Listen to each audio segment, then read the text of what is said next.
श्री गुरु चरण सरोज रज निज मन मुकर सुधार वरनौ रघुवर विमल यस जोदायक फल चार। बोधहीन तनु जान के सुमिरो पवन कुमार बल बुद्धि विद्या देहु मोहे हरऊ कलेश विकार।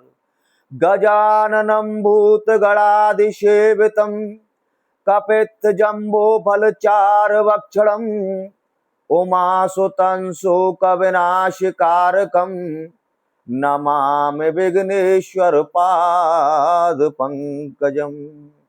गुरुर्ब्रह्मा गुरुर्विष्णु गुरुर्देवो महेश्वर गुरुर् साक्षात् परम ब्रह्म तस्मै श्री गुरुवे नमः।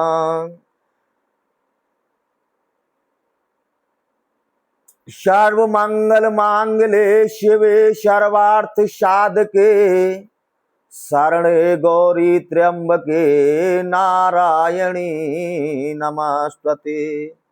कर्पूर गौरम करुणावतारम संसार सारम भुजगेन्द्रहारम सदा वसंतं हृदयारविंदे भवं भवानी सहितं नमामि। श्री सरस्वतीभ्यो नमः। श्री सरस्वतीभ्यो नमः। श्री सरस्वतीभ्यो नमः। श्री सरस्वतीभ्यो नमः। पार्वती मेरी मात है, पिता मेरे महादेव।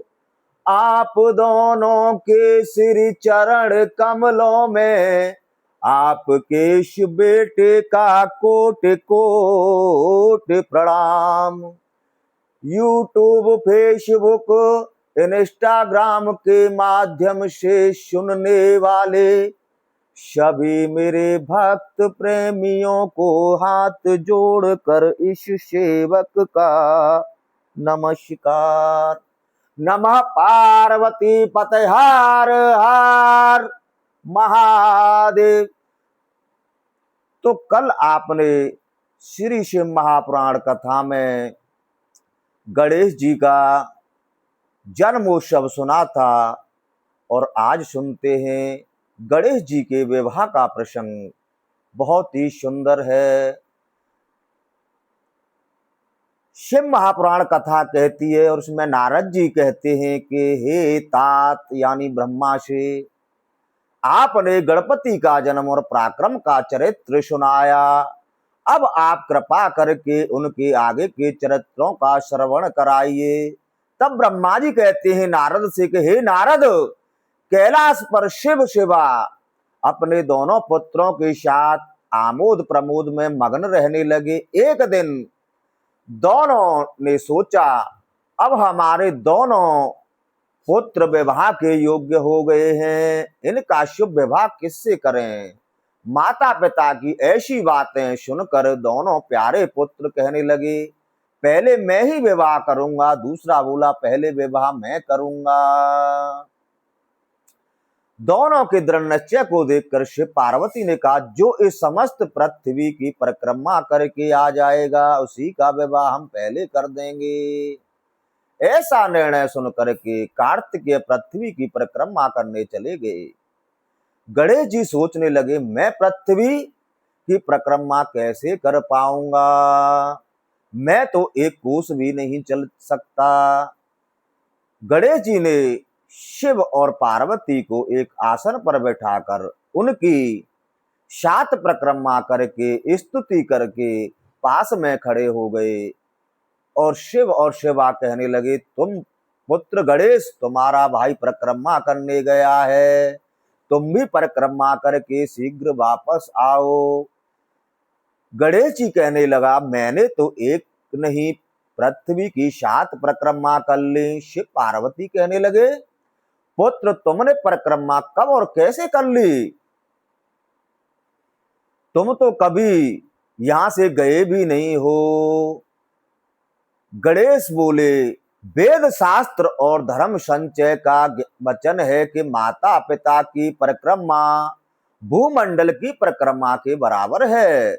यह सत्य लिखा है या गलत, ये आप जाने, मैंने सुना है।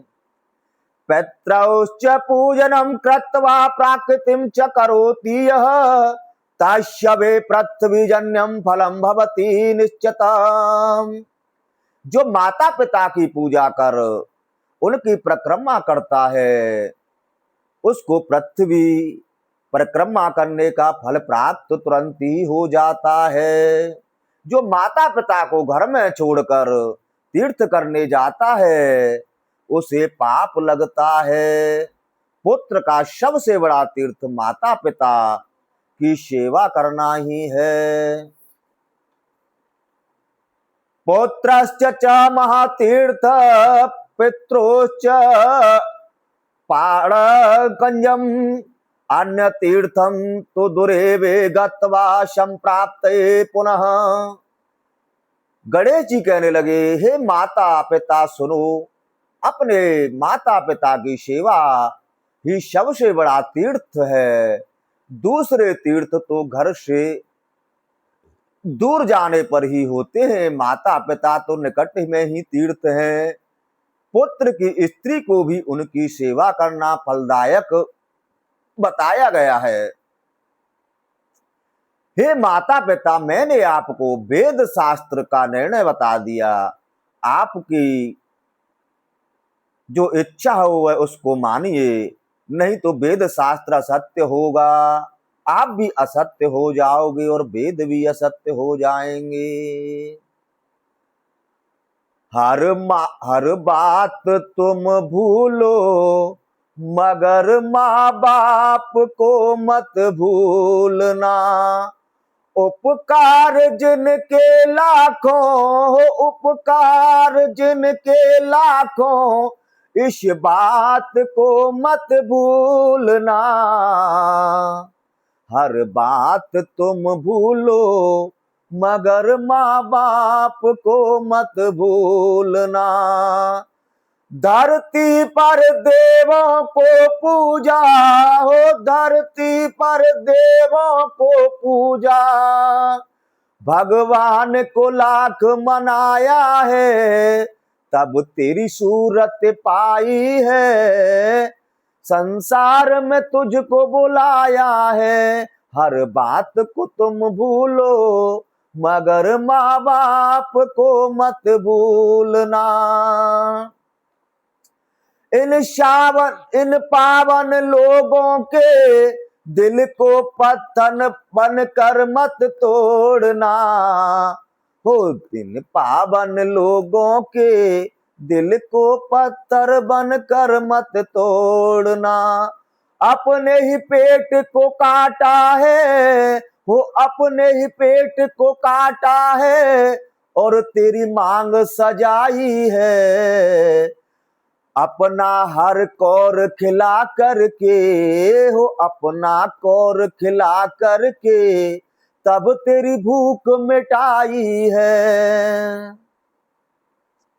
इन अमृत देने वालों को, इन अमृत देने वालों के जीवन में जहर मत घोलना। हर बात तुम भूलो मगर माँ बाप को मत भूलना। जो चीजें तूने मांगी है, हो जो चीजें तूने मांगी है, वो सब कुछ तूने पाया है। हर जिद को लगाया सीने से, हो हर जिद को लगाया सीने से, बड़ा तुझसे नेह लगाया है। इन प्यार लुटाने वालों का, इन प्यार लुटाने वालों का यह प्रेम कभी मत भूलना। हर बात तुम भूलो मगर माँ बाप को मत भूलना। गीले में सदा ये सोए हैं, सूखे में तुझे सुलाया है। बाहों का बना करके झूला तुझे दिन और रात झुलाया है। इन निर्मल निश्चल आंखों में हो, इन निर्मल निश्चल आंखों में एक आंसू भी मत घोलना, हर बात तुम भूलो मगर माँ बाप को मत भूलना। चाहे लाख कमाई धन दौलत हो, चाहे लाख कमाई धन दौलत और बंगला कोठी बनाई है, माँ बाप ही ना खुश होते हैं, बेकार की तेरी कमाई है। तब लाख नहीं खाक है हो, तब लाख नहीं खाक है, शब इस बात को मत भूलना, हर बात तुम भूलो मगर माँ बाप को मत भूलना। बोल हर हर महादेव शंभो। तब गणेश जी कहने लगे, मैंने आपको जो बताना था वह बता दिया, अब आप अपनी भली भांति विचार कर यत्न पूर्वक जो श्रेष्ठ है उसे संपादन करिए। ऐसा कहकर गणेश जी मौन हो गए। शिव और पार्वती दोनों गणेश की विलक्षण बुद्धि की प्रशंसा करने लगे कि हमारा पुत्र यथार्थभाषी है। शपुन्तपन्ने च दुखे च यस्य बुद्धिर्वर्षन्ते तस्य दुःखं विनश्येत सूर्य दृष्टे यथा तम। शिव पार्वती कहने लगी, आपत्ति आने पर जिनकी बुद्धि शुद्ध बनी रहती है उसका दुख उसी तरह नष्ट हो जाता है सूर्य के सामने। तम यानी अंधकार नष्ट हो जाता है। बोद्रस्य बलम तस्य निवृद्धेस्तु कुतो बलम कूपेशि हो मदोन्मतः ससकेन निपातितः। शिव पार्वती कहने लगे, जिसमें बुद्धि है उसी को बल है, निर्बुद्धि को बल नहीं है। एक बुद्धिमान खरगोश ने मंदोमत सिंह को कुएं में डाल दिया था, उसका बल और मद नष्ट कर दिया था। शिव कहने लगे, हे पुत्र, तुमने जो किया है उसे कोई नहीं कर सकता, तुमने जो कहा है उसे कोई अन्यथा कैसे कह सकता है और कर सकता है। हे पुत्र, खरगोश की तरह तुम्हारी बुद्धि भी विशिष्ट है। जंगल का राजा बना हुआ एक सिंह विपिन में रहता था हो, एक जंगल का राजा बना हुआ एक सिंह विपिन में रहता था। जंगल के छोटे जीवों को वह पीड़ित करता रहता था। छोटे से शशक के शावक ने शेर की बुद्धि को भ्रमित किया, कुएं में गिरा लख पर छाई, जीवों का संकट दूर किया। बोल हर हर महादेव। जैसे किसी जंगल में जंगल का राजा एक शेर और हिरण, हाथी, चीते तथा खरगोश आदि वन्य पशु विचरण करते थे, लेकिन शेर नित्य उन जीवों को भयभीत करके शिकार करता था। उसके इस कृत्य से जंगली जानवरों की प्रजातियां छीण होने लगी।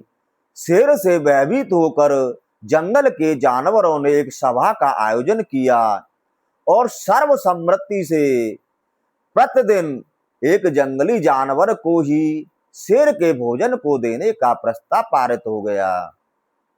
अब प्रतिदिन एक भोजन के लिए एक जीव जाने लगा, इससे जंगल में कुछ शांति रहने लगी। एक दिन एक खरगोश का नंबर आया, लेकिन वह शेर के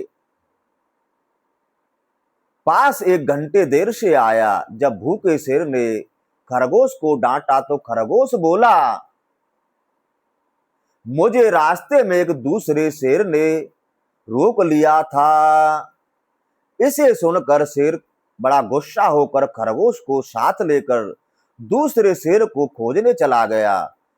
चालक चालाक खरगोश ने एक कुएं के पास जाकर कहा, यह शेर इसी कुएं में है।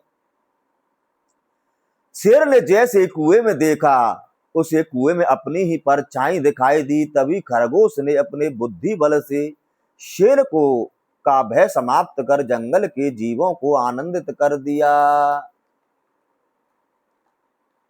तो दृष्टांत ये कहता है कि बुद्धि तेज ही काम करती है, शरीर भारी नहीं होना चाहिए, बुद्धि भारी भरकम होनी चाहिए।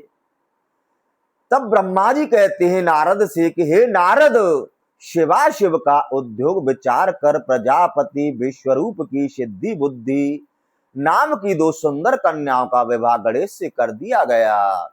विवाह उत्सव सभी देवों ने सुख पूर्वक मनाया।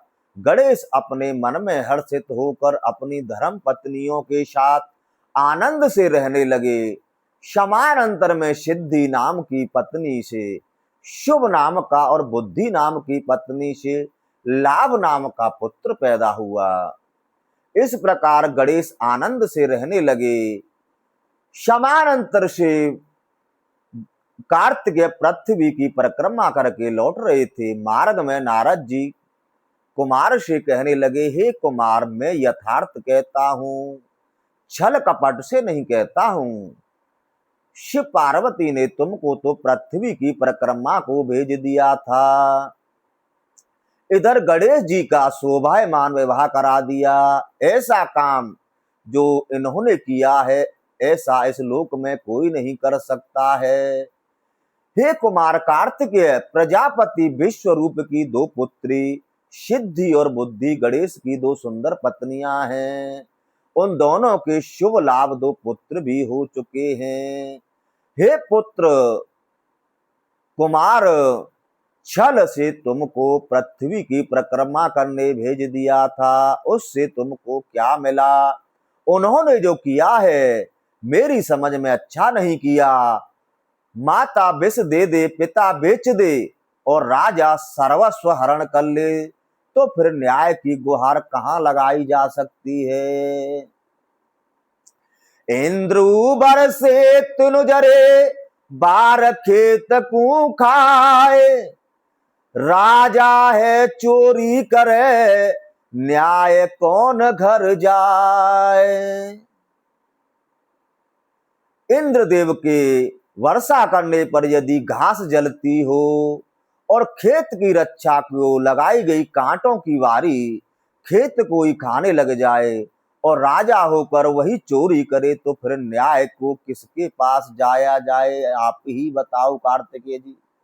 नारद के द्वारा शव समाचार सुनकर के कुमार माता पार्वती और पिता शिवजी के पास गए। उनको वंदन प्रणाम करके वहां से आगे जाने लगे। कुमार शिवाशिव को प्रणाम कर आगे जाने लगे। रोकने पर भी नहीं। जब रुके, शिवाशिव कहने लगे, हे कुमार, हम तुमको रोक रहे हैं, तुम क्यों नहीं रुक रहे हो? कुमार कहने लगे, तुमने मुझसे कपट किया है, अब मैं यहाँ पल भर भी नहीं रुक सकता हूँ। अब रुक तो यूं नहीं रहे कि वहां नारद जी ने पहले ही आग लगा दी थी। नारद जी का तो काम ही यही था कि इधर से उधर करना। माता पिता से ऐसा कह करके कुमार क्रौच पर्वत पर चले गए। आज तक उसी पर्वत पर ही वह विराजते हैं। हे नारद, उसी दिन से कुमार का कुमारत्व प्रतिष्ठित है। कुमार का नाम लोक प्रसिद्ध पापनाशक और ब्रह्मचर्य को देने वाला है। कार्तिकेय के महीने में कृतिका का नक्षत्र के योग में जो इन कार्तिकेय का दर्शन करते हैं, उनके सभी पाप नष्ट हो जाते हैं और मनोवांछित फलों की प्राप्ति तुरंत ही मिलती है।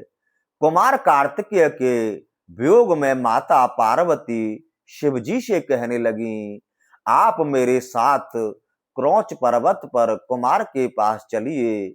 शिवा के कहने पर महादेव पार्वती के साथ क्रौच पर्वत पर जाकर रुके। उसी स्थान पर मल्लिकार्जुन नाम का ज्योतिर्लिंग प्रसिद्ध हुआ। पार्वती और शिव वहां पर स्थित होकर भक्तों को सुख देते हैं।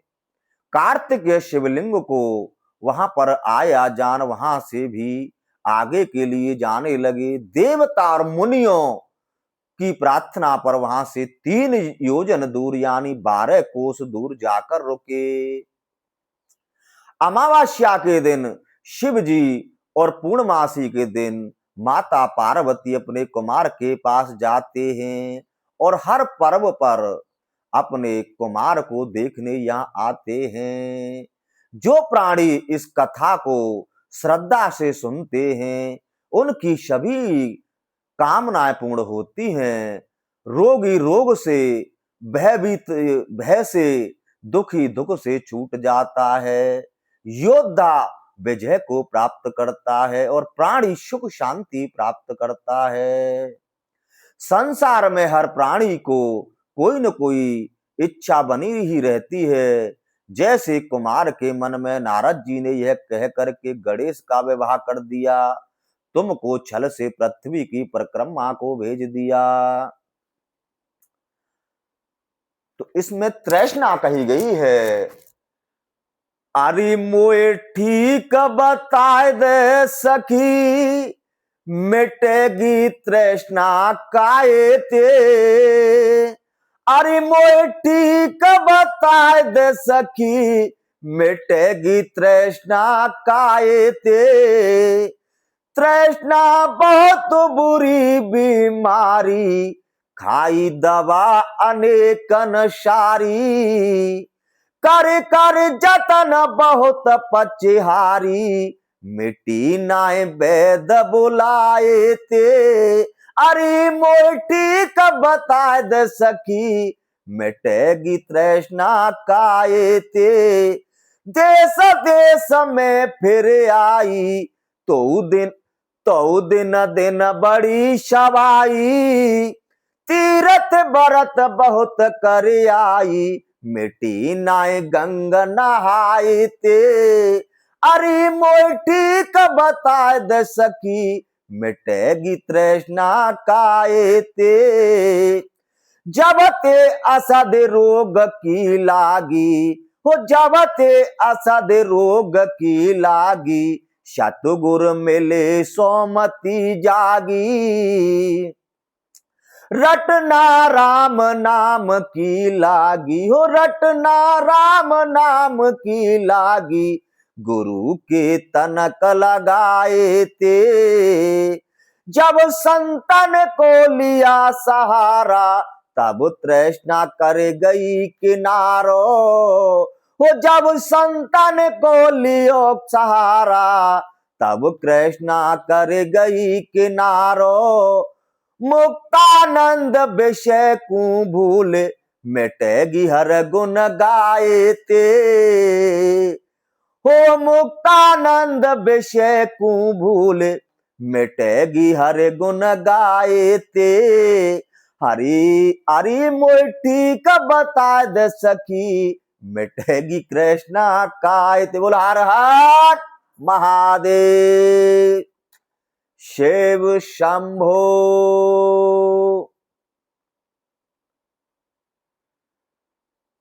कथम ददा भगवान राणी सुरद्राशम, त्रस्यकेन चवाणेन युगपतेन वीर्यवान। भगवान इधर भगवान शंकर ने दैत्यों के नगर किस प्रकार जलाए थे और उन महाबलशाली ने एक ही बाण से एक ही बार में तीनों पुरों को कैसे जलाया था, इस कथा को श्रवण करिए। त्रिपुरासुर की कथा है। तारकासुर का तप। तारकासुर बड़ा बलवानी राक्षस हुआ था। शिव महापुराण की कथा कहती है कि एक समय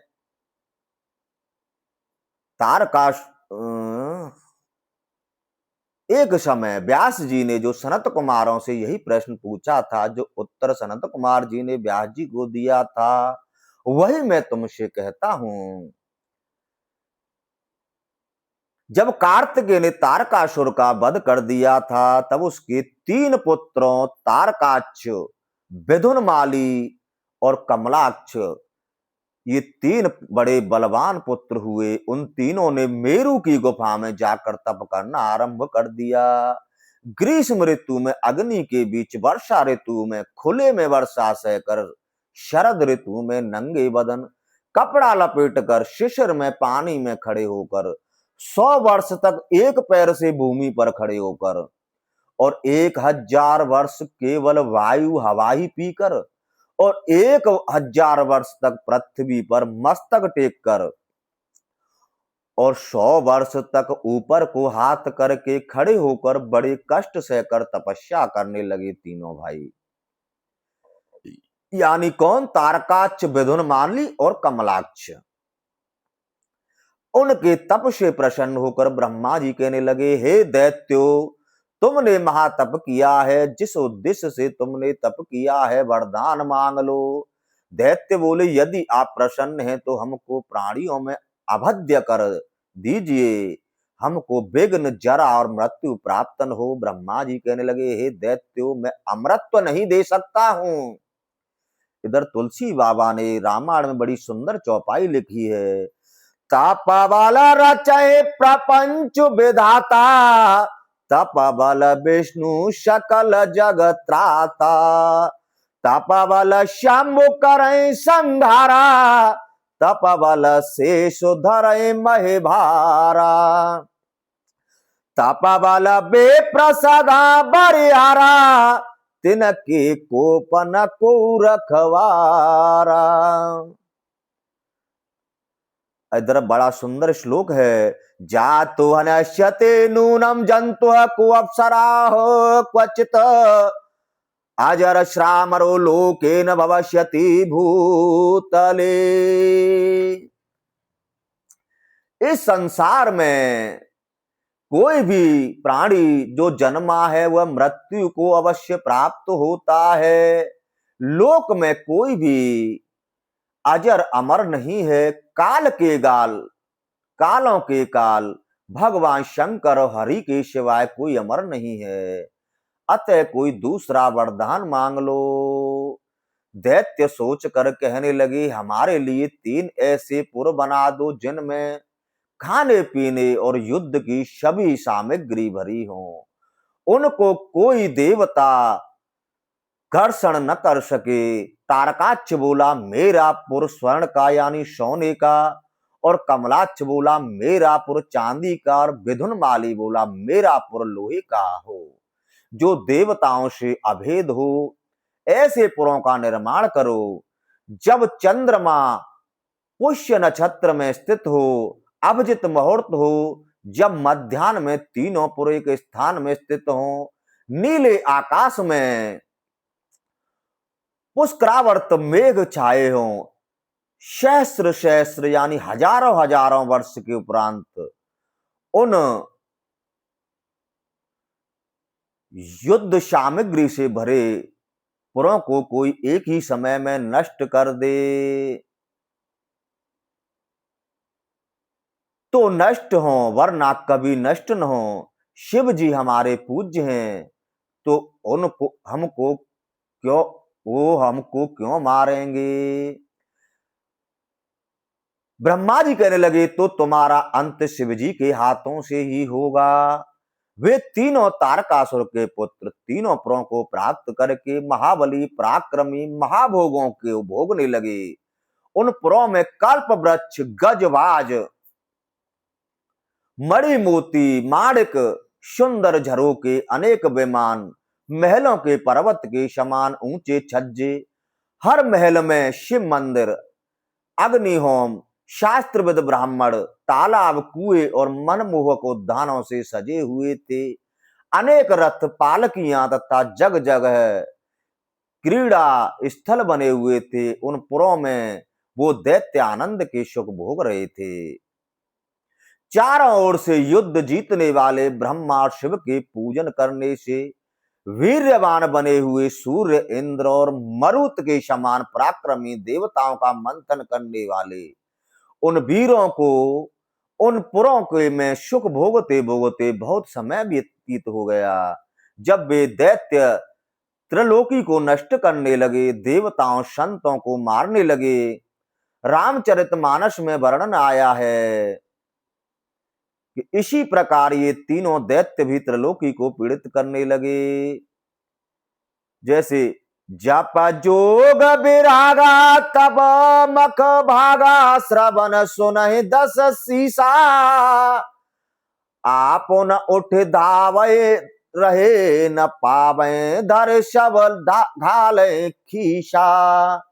आसे भ्रष्ट अचारा भा संसारा, धर्म सुने नहीं काना, त्यबौ विद त्रासई देश निकासे, जो कह वेद पुराना।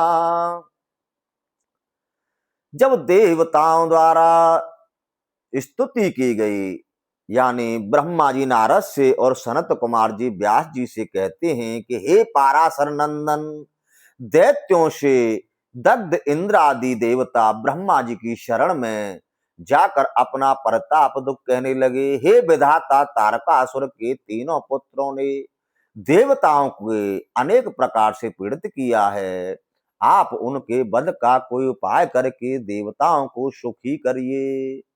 ब्रह्मा जी कहने लगे, हे देवो, आप सभी शिव जी को दुखड़ा सुनाकर उनकी विनती कर प्रसन्न करो। वही एकमात्र ऐसे हैं जो देवों का कष्ट दूर करते हैं। सभी देवता शिव जी के पास जाकर हाथ जोड़कर प्रार्थना करने लगे।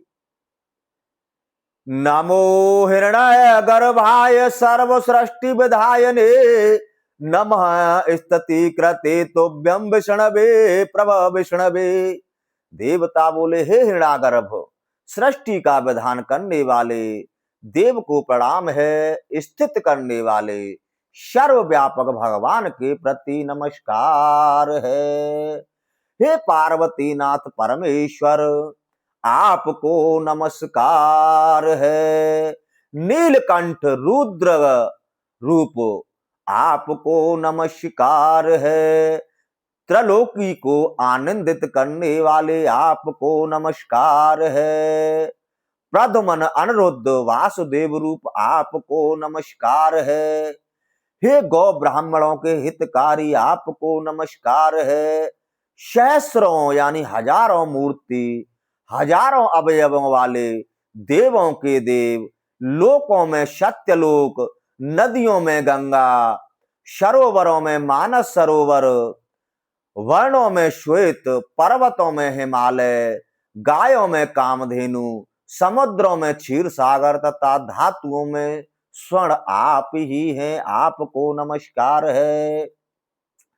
आदित्यानां वासुदेवो हनुमान वरारेषु च, याज्ञानां जपयोग्य श्री रामः शस्त्रभृतां भवान। हे महादेव, आदित्यों में वासुदेव, वानरों में हनुमान, यज्ञों में जप यज्ञ और शस्त्रधारियों में राम आप ही हैं।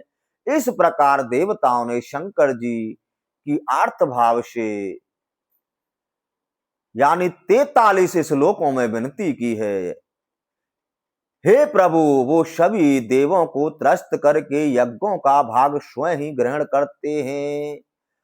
वो राक्षस सभी प्राणियों से अवध्य हैं, सभी उन्हीं की इच्छा अनुसार चलते हैं।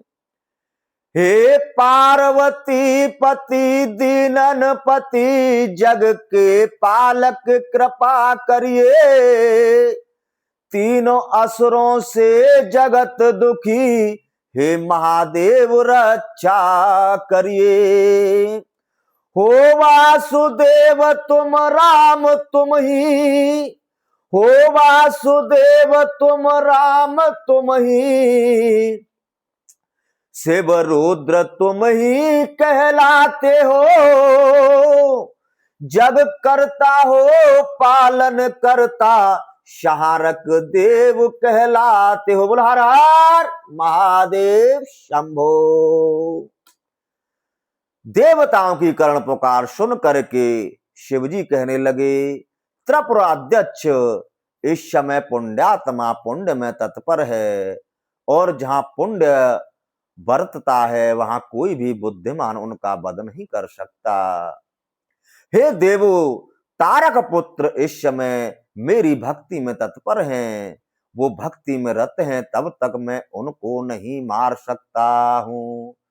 अब आप विष्णु भगवान के पास जाकर निवेदन करो, वे कोई न कोई रास्ता अवश्य निकालेंगे। इंद्र आदि देवता ने विष्णु के पास जाकर स्तुति कर प्रसन्न कर अपना महान कष्ट बताया कि तारक पुत्रों के अत्याचार से त्रिलोकी को दग्ध हो रही है, आप रक्षा करो, रक्षा करो। देवताओं की विनती सुनकर विष्णु सोचने लगे, दैत्य शिव भक्ति में तत्पर हैं, देवों का कष्ट कैसे मिट सकता है। ऐसा सोचकर विष्णु भगवान ने देवों के कष्ट का निवारण करने हेतु यज्ञपति का आह्वान किया। सनातन यज्ञों ने आकर कहा, प्रभु हमको क्या आज्ञा है। भगवान देवताओं से कहा, तुम सभी इन यज्ञों से भगवान का यजन करो, उस यजन से तीनों लोकों का कल्याण होगा, तीनों परों का विनाश होगा। देवताओं ने यज्ञ पुरुष का यजन किया। उस यज्ञ कुंड में से गदा हाथों में लेकर हजारों भूत प्रकट हुए।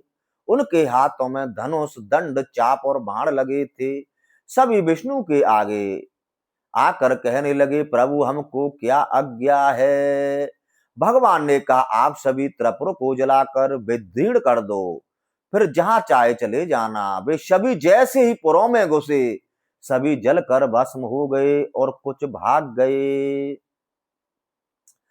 जब यह समाचार मिला कि दैत्य नित्य लिंगार्चन करते हैं और रुद्र का पूजन कर आनंद से रहते हैं, भगवान विष्णु सोचने लगे, जब तक ये शिव भक्ति में रत रहेंगे तब तक कुछ नहीं हो सकता। भगवान देवों से कहने लगे, आप जाओ, मैं कोई न कोई उपाय करूंगा। मुंडिनम मलान वस्त्रम च गुफिम पात्र शम्रवतम दधानम पुंज काम हस्ते चालयंतम पदे पदे। एक दिन भगवान ने एक मुंडित सिर, मलिन वस्त्र पहने, गुम्फी काठ का पात्र हाथ में लिए, हाथ में बुहारी लिए, पग पग पर चलायमान होता हुआ एक महापुरुष दैत्यों के धर्म में विघ्न डालने को अपनी माया से प्रकट किया। वह मुनि भगवान से कहने लगा, हे प्रभु, मेरा नाम और काम आप शीघ्र ही बताने की कृपा करें। विष्णु भगवान कहने लगे, तुम्हारा नाम अरिहन होगा, तुम्हारे और भी नाम होंगे, तुम्हारे स्थान को भी कहूंगा, तुम अब अपना काम सुनो। हे मायावी, तुम एक 16,000 श्लोकों का संग्रह तैयार करो, जो श्रुति स्मृति से विरुद्ध हो, वर्णाश्रम में रहित हो, यह शास्त्र अपभ्रंश शब्दों, धम्म लाभोद से युक्त हो, केवल उसमें कर्मवाद हो। तुम उसकी रचना करो, मैं तुम्हें सामर्थ्य देता हूं, आगे उसका विस्तार होगा। विष्णु ने उस माया में शास्त्र पढ़ाया कि स्वर्ग नरक यही है, अन्यंत्र नहीं। तुम सभी दैत्यों को माया से मोहित करो, इस शास्त्र को पढ़ाओ। हे मुंडी, उन त्रिपुरवासियों के नाशार्थ अब तुम वहां को गमन करो, उनमें तमोगुणी धर्म का प्रचार कर त्रिपुर का नाश करो। हे महामते, फिर तुम मरुस्थल में जाकर कलयुग के आने तक स्वधर्म में से निवास करना। कलयुग में मेरे आशीर्वाद से तुम्हारे धर्म का विस्तार होगा। ऐसा कहकर विष्णु भगवान अंतर ध्यान हो गए। तब मुनि ने अपनी शिष्य मंडली की कल्पना की। उसी समय उनके जैसे ही 4 पुरुष उत्पन्न हो गए, जो उस महापुरुष के शिष्य हुए थे। जो भगवान के कथा अनुसार 4 मुनि भी पाखंड से स्थित हुए।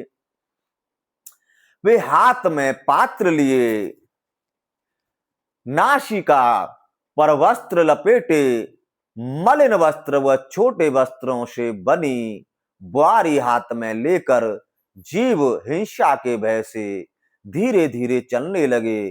तब विष्णु ने हाथ पकड़कर गुरु की भांति सौंप दिया। वे चारों मेरे हैं, जैसे तुम वैसे ही ये भी मेरे ही हैं।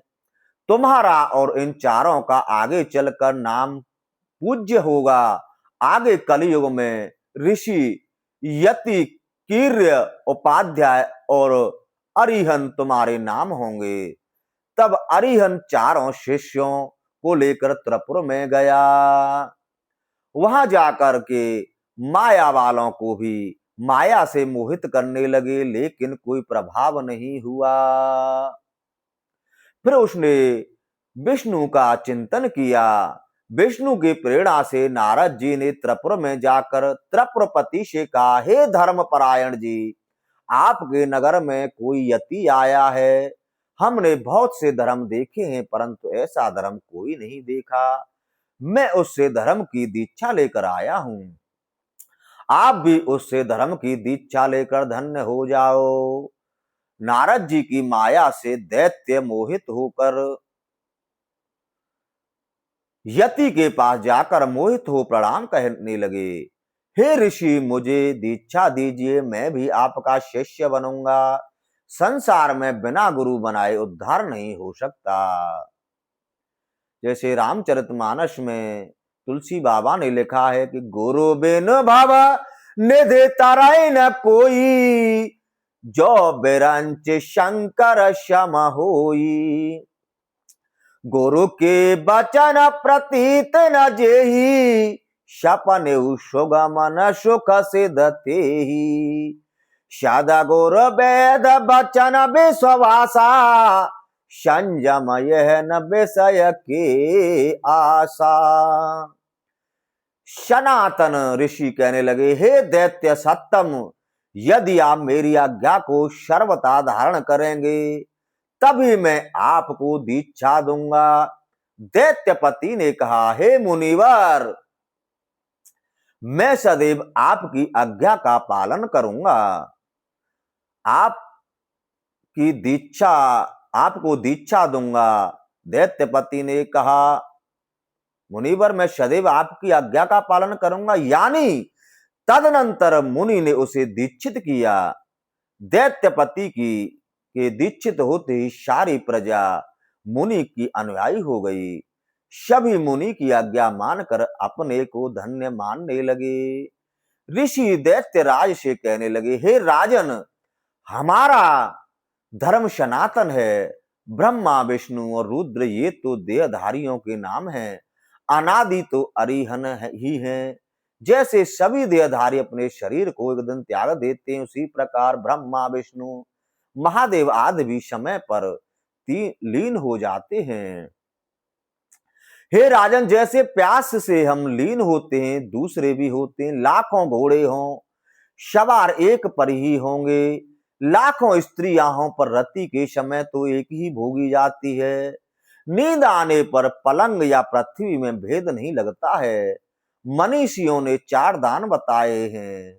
डरे हुए को अभय दान, और रोगी को औषधि देना, और नंबर 3 विद्यार्थी को विद्या दान, और नंबर 4 चौथा है भूखे को अन्न दान। सुख भोगते हुए यदि देह विसर्जित हो जाए, इसी का नाम मोक्ष है।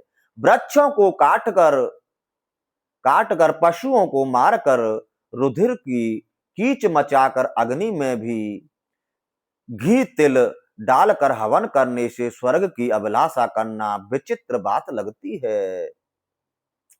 इस प्रकार यति ने राजा और प्रजा को यही सुनाया और कहा, प्रत्यक्ष अर्थ में ही विश्वास होना चाहिए। यही धर्म वेद शास्त्र से परे बौद्ध शास्त्रों में निर्दिष्ट हुआ है। आनंद ही ब्रह्मा का रूप है, जो श्रुतियों में कहा गया है।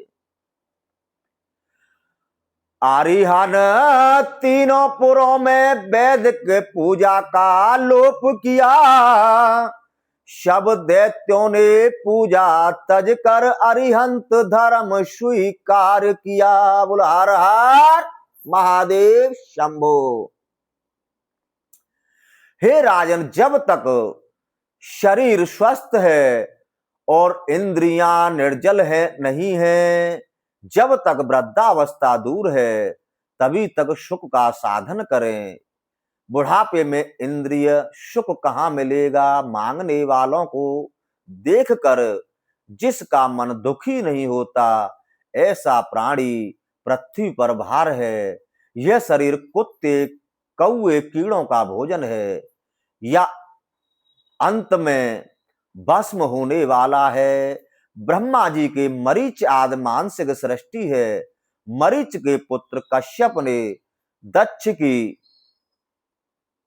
13 कन्याओं से विवाह किया था। अल्प बुद्धि और पराक्रम वाले मनुष्य यह गम्य है और यह अगम्य है, ऐसा व्यर्थ विचार करते हैं। प्रजापति के मुख, बाहु, उदर और चरणों से 4 वर्ण उत्पन्न हुए। एक ही शरीर से उत्पन्न 4 पुत्र 4 वर्णों वाले कैसे हो सकते हैं? अतः यह वर्ण व्यवस्था ठीक सी नहीं लगती है। इस प्रकार तीर्थ शास्त्र देवता और शिवलिंग आराधना का भी खंडन किया। अधिक कहने से क्या, दैत्यपति ने त्रिपुर के अपने राज्य से सारे धर्म दूर कर दिए। पतिव्रत धर्म विलग होकर वहां की स्त्रियों ने पति शुश्रूषा की भावना का त्याग कर दिया। भगवान विष्णु की माया से लक्ष्मी ने त्रिपुरों को त्याग दिया। वहां लक्ष्मी का अलक्ष्मी का वास हो गया। शिव जी की माया से मैं दानव भी भाई सहित श्रीहीन हो गया। शिवार्चन त्याग दिया, स्त्री धर्म नष्ट हो गया। अनुकूल समय जानकर शिवजी के पास विष्णु भगवान गए। उनको प्रणाम कर देवताओं सहित शिवजी की स्तुति करने लगे। नमः सर्वात्मने तुभ्यं शंकराय आरती हारिणे रुद्राय नीलकंठाय चिद्रूपाय प्रचेतसे। देवता कहने लगे, हे सर्वात्मा शंकर, दुख के हरने वाले, आपको प्रणाम है। देवों की स्तुति से प्रसन्न होकर शिवजी कहने लगे, तुमने रुद्र, नीलकंठ, चिद्रूप और प्रचेता रूप कहकर प्रणाम किया है। अब त्रिपुरवासी धर्म से च्युत हो गए हैं, अब मैं उनका वध करूंगा। शिवजी का ऐसा वचन सुनकर इंद्र आदि सभी देवता अपने अपने परिकर, हथियार और सेना लेकर युद्ध में शिव की सहायतार्थ जाने को तैयार हो गए। शिव बोले, देवो तुम सब धीरज धरिए, मैं उन्हें मारने जाऊंगा। जग के सब संकट दूर करूं, मैं उनको मार गिराऊंगा। हर हर महादेव शंभो काशी विश्वनाथ गंगे, काशी विश्वनाथ गंगे, काशी अमरनाथ गंगे। ओए हर हर महादेव शंभो काशी विश्वनाथ गंगे, काशी विश्वनाथ गंगे, काशी अमरनाथ गंगे। ओ मन हो जा दीवाना रे शंकर जी के चरणन में, वे तो तेरी लांगे कवरिया रे काऊ दिन पलवर में। ओ मन हो जा दीवाना रे भोले जी के चरणन में, वे तो तेरी लांगे कवरिया रे काऊ दिन पलवर में। हर हर महादेव शंभो, हर हर महादेव शंभो। नमः पार्वती पते, हर हर महादेव। बोलो शिव महापुराण की जय, बोलो महादेव बाबा की जय, बोलो पार्वती मैया की जय, बोलो नंदी महाराज की जय, बोलो तुम्रका जी की जय, बोलो वेद व्यास जी महाराज की जय, बोलो सनत कुमार चारों भाइयों की जय।